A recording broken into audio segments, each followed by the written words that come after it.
localitat artesa ubicada al sud de la província de Castelló, en la comarca de la Plana Baixa i en ple terme municipal d'Onda, compta amb cents d'habitants i un gentilici que els defineix com artesols i artesoles.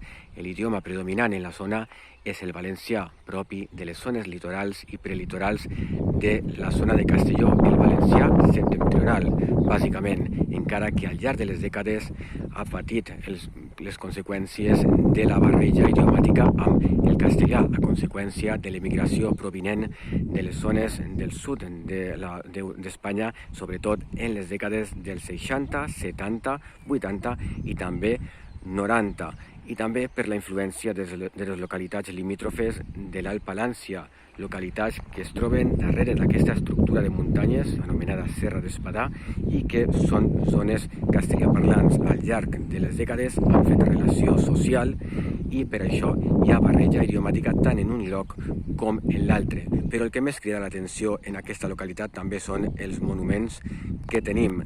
Tenim per una banda l'ermitori de Santa Bàrbara, ubicat a uns 300 metres d'alçada i és del segle XVIII més o menys.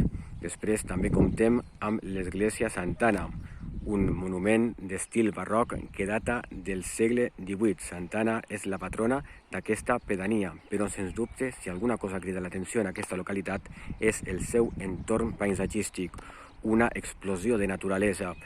Tenim la zona de la Serra de l'Espadà, una de les últimes estribacions muntanyoses del sistema ibèric que vertebra la zona de la comarca de la Plana Baixa d'oest a est. Tanca pràcticament la comarca amb unes estructures muntanyoses d'entre 800 i 1.000 metres d'alçada. La seva vegetació és molt abundant, l'ecosistema és molt ric en boscos de Pinus halepensis i Quercus suber, el típic alcornoc de la zona del Mediterrani occidental.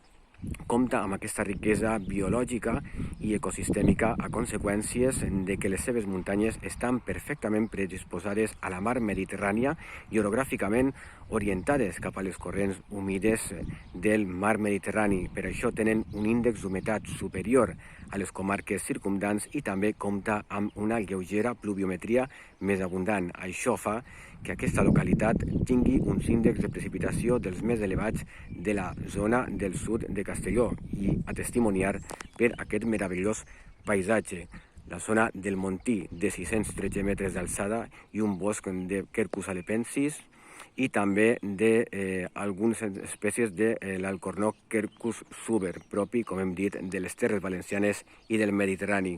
La zona de l'oest, tancada per el Penyanegra, de 500 metres d'alçada, la Serra d'Espadà, de 1.200 metres, i també la zona dels Orgues, de 813 metres, una estructura de rocosa d'argília.